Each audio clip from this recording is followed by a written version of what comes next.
Olá, amigos, uma boa noite, graça e paz da parte do nosso Salvador e Senhor Jesus Cristo. Que fazes aqui, Elias? Essa foi a pergunta feita ao profeta por duas vezes no capítulo 19 do primeiro livro de Reis, nos versículos 9 e 13. Elias havia enfrentado os 400 profetas de Azerá e os 450 profetas de Baal na grande cruzada do Monte Carmelo e havia matado a todos eles. Jezabel, aquela que sustentava esses falsos profetas e que mantinha a mesa onde eles se alimentavam, ao saber disso, ameaça Elias, ameaça tirar a sua vida. Elias então foge para o deserto, e a Bíblia diz aqui no primeiro livro de Reis, capítulo 19, que ele foi ao deserto, caminho de um dia, e ali então ele se assentou debaixo de um zimbro e pediu a sua morte ao Senhor. Depois que ele se deitou embaixo desse pé de zimbro e dormiu, diz a Bíblia que um anjo tocou e falou para ele por duas vezes: levanta-te e come. E na segunda vez que o anjo deu a ordem que ele se levantasse e comesse, ordenou que ele fizesse isso porque seria muito comprido o caminho de Elias. Elias então levanta, come o pão, bebe a botija de água que o anjo havia servido, e diz a Bíblia que ele caminha 40 dias e 40 noites com a força daquele alimento até o Monte Horebe. Quando foi feita pela primeira vez a pergunta a Elias: que fazes aqui, Elias? Ele estava dentro de uma caverna. E ele se queixa para o Senhor o quanto ele havia sido zeloso pela palavra de Deus, quanto ele havia sido zeloso pelo Senhor, e agora ele estava sendo procurado, perseguido por aquela que sustentava os falsos profetas a quem ele matou.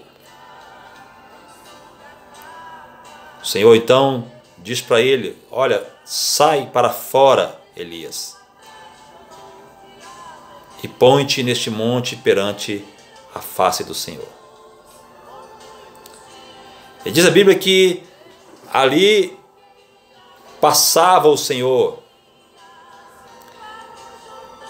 mas junto com a passagem do Senhor, diz a Bíblia que também havia um grande e forte vento que fendia os montes e quebrava as penhas, porém o Senhor não estava neste vento. Depois do vento veio um terremoto, também o Senhor não estava no terremoto. Depois do terremoto, um fogo, porém o Senhor não estava no fogo. E depois do fogo, aí então veio uma voz mansa e delicada.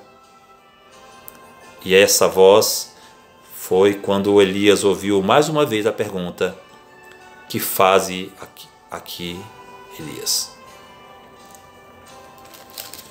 O que eu aprendo, irmãos, queridos, com essa palavra é que muitas vezes nós ficamos esperando que o Senhor fale conosco só porque fizemos alguma coisa considerada importante na sua obra, só porque abrimos um trabalho, só porque dirigimos uma congregação, só porque pregamos numa cruzada. Muitas vezes ficamos esperando que o Senhor agora fale conosco sempre por meio de grandes coisas. Tem que ser um terremoto, tem que ser um grande vento, tem que ser no meio do fogo.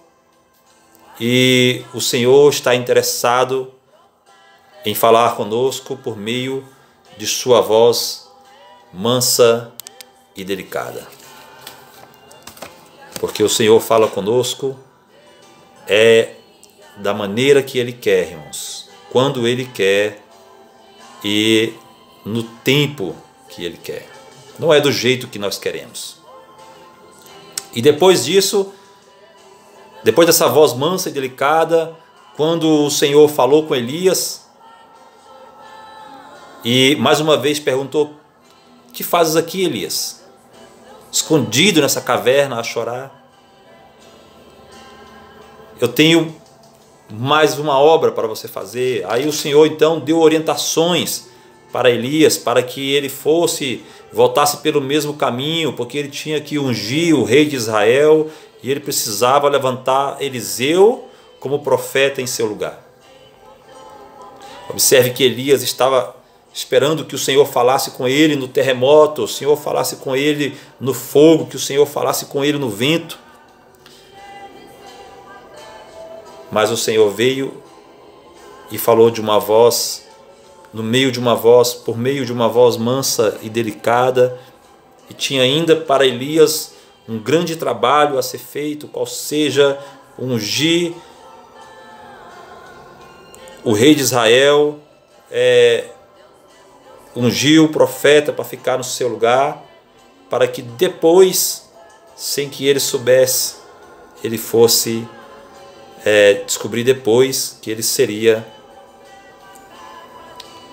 levado aos céus em carros de fogo.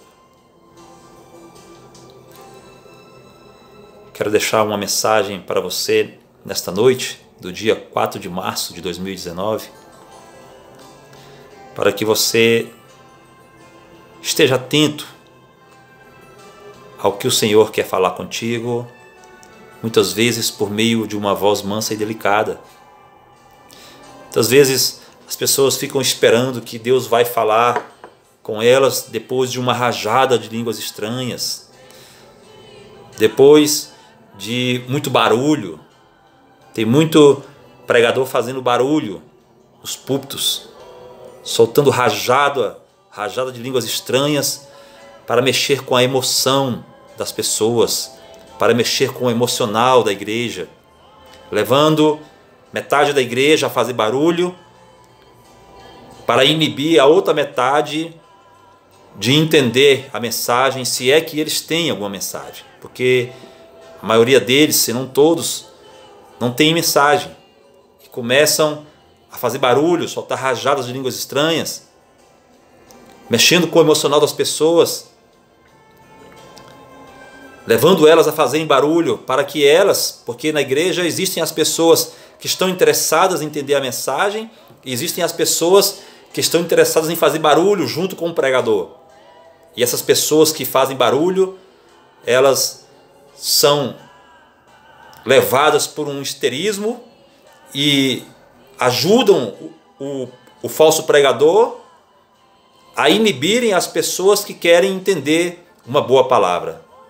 E no final não conseguem nenhum nem outro entender e se alimentar de nada, porque não existe proveito, muitas vezes no terremoto, no fogo e no vento. Mas o Senhor quer falar comigo e contigo por meio de uma voz mansa e delicada. Então você que é profeta e está na caverna, você que é profeta está saindo da caverna, recebendo essa pergunta do Senhor nessa noite: que fazes aqui, profeta?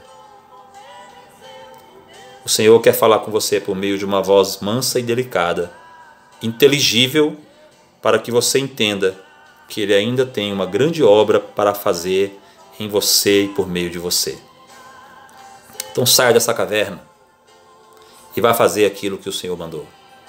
Vá pregar a palavra, vá instruir o povo e vá ensinar a verdadeira mensagem, que é a mensagem da santificação, porque sem ela ninguém verá o Senhor. Amém?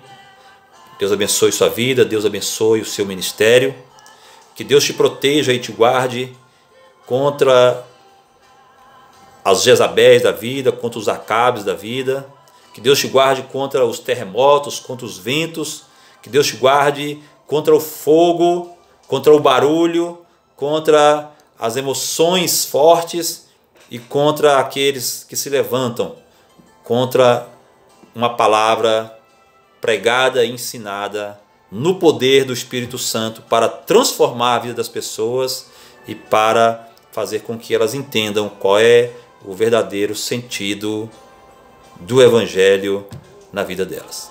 Amém? Um forte abraço a todos e fiquem na paz do Altíssimo.